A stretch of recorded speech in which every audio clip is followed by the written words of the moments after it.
Greetings, Dr. Tam here. Hope everyone's doing alright today. It's a rainy Tuesday here, but that's a libation that the earth gives, that the sky gives to earth. But yeah, so I do want to question some things, and I want to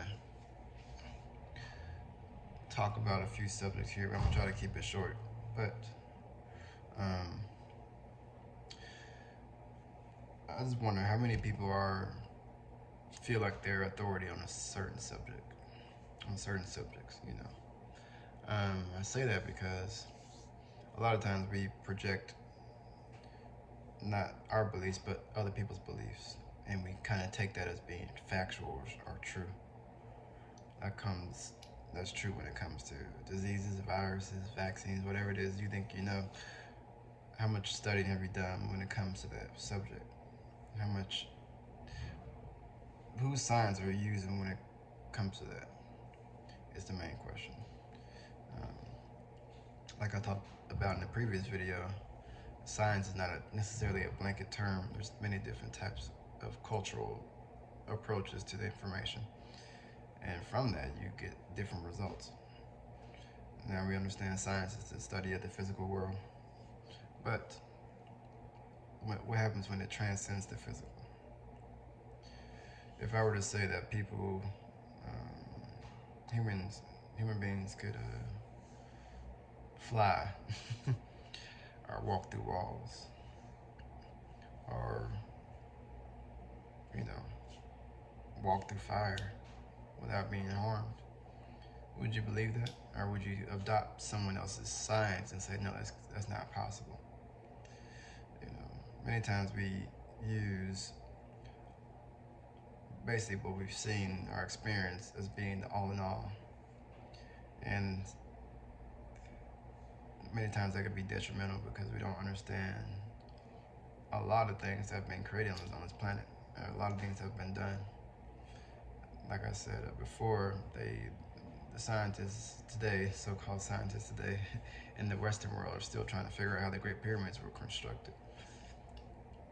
But the problem is they're going through their route of science, or their way of thinking, trying to use their approaches to understand how it was constructed. And that's the issue already. Not understanding that this different people with different mindset construct different types of things. Now, that's not to necessarily belittle the Western world. It's just saying that there's different approaches to different things. Now, when you become one with something, you're able to understand the energies, and you're able to move things without necessarily using physical means. And right there, when I say not physical means, you're already transcending the Western world of science, because it just deals with physical, solid, liquid, gas, which we call objective chemistry or objective measurements. But many times, the things that we can measure are coming from a subjective framework.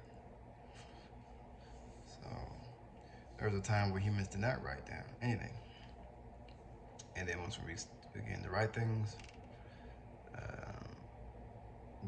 we wrote things, started to write things because of a deterioration of self. And that first language that we were writing, people know as the hieroglyphics, but the Medi Neter, and that means divine speech. And later on, cultures adopt different ways, but the way people speak is directly related to the physiology and the biochemistry of that person or those people. This is why different peoples have different ways of speaking. This is why different peoples have trouble pronouncing certain types of letters or words in other people's cultures, because it's not just a cultural thing, it's a physiological thing. So speech and language, they go hand in hand, the way people see the world. So language just means how people gauge a land, and they use that gauge and measurement through words. Now, what am I saying here? Well, this all has to do with approaches to science and how we look at what's possible and what's not possible. If you believe that we need certain measures, and I don't want to go into the subject too much, but you feel like we need certain measurements to stay healthy, and you not eating healthy is going to be, you can just go to the doctor and get a shot, and then you're going to be healthy, and that's not going to work. Nature doesn't work that way. I wish it was that easy. I wish it was. I wish I could just eat whatever I want to eat and get a shot and be fine. But nature's not set up that way. You know, you have an immune system for a purpose. You know, and it's our responsibility to keep that immune system strong. Now, if we don't do that, then you may feel, you know, more insecure with self and feel like you have to go outside of yourself to get these things. Now, if you want to get these things, then so be it. But always say, do your research on these things. Always say, if it's free, it costs too much.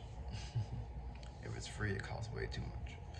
So, just always think not within the confines of what has been given to you through school and so-called science, which is just Western science. Think outside of that. If I were to construct a religion, per se, and I didn't want people outside of that going against it, then I would put the defense mechanisms of that religion inside the book that I created. So therefore, anybody who goes against it will be considered blasphemous or evil or whatever, because the defense mechanisms are already built into the religion that I put in. What I'm saying is, to understand anything, you have to go outside of the paradigm that you're trying to understand. We call that peripheral research. Okay. So why would you look for the truth of something inside the thing that you're looking for? Because the thing that you're looking for is already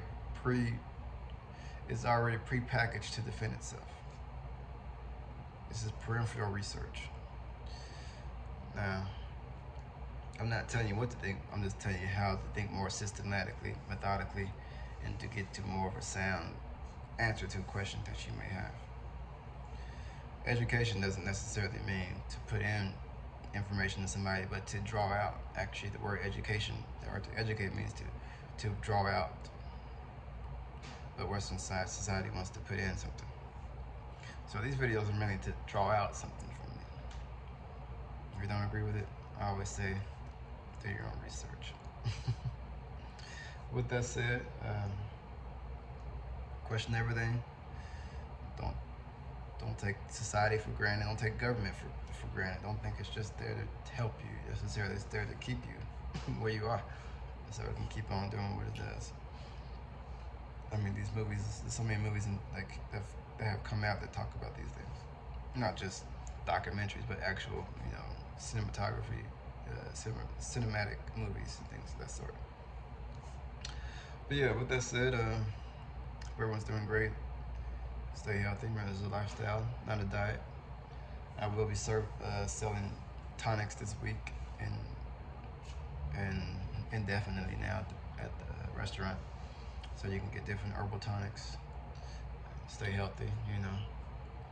The herbs are just meant to be temporary. It's not necessarily something you want to do forever, because we're not trying to go back into a Western way where they keep you on medicine forever, and we got to keep on going and going back to them. The main thing is to keep your diet, stabilized. But if you take the herbs, it will put you back, in order. But when you start eating unhealthy again, you're gonna get out of order again. So you wanna keep the diet is gonna keep you there. You see. All right. Well, I'll catch up with you all later. This weekend we have a vendors event at the restaurant. So if you know anybody or yourself that wants to set up, I'm not charging. It's just set up your table and sell your product. So, with that said, I'll catch up with you guys later. Peace.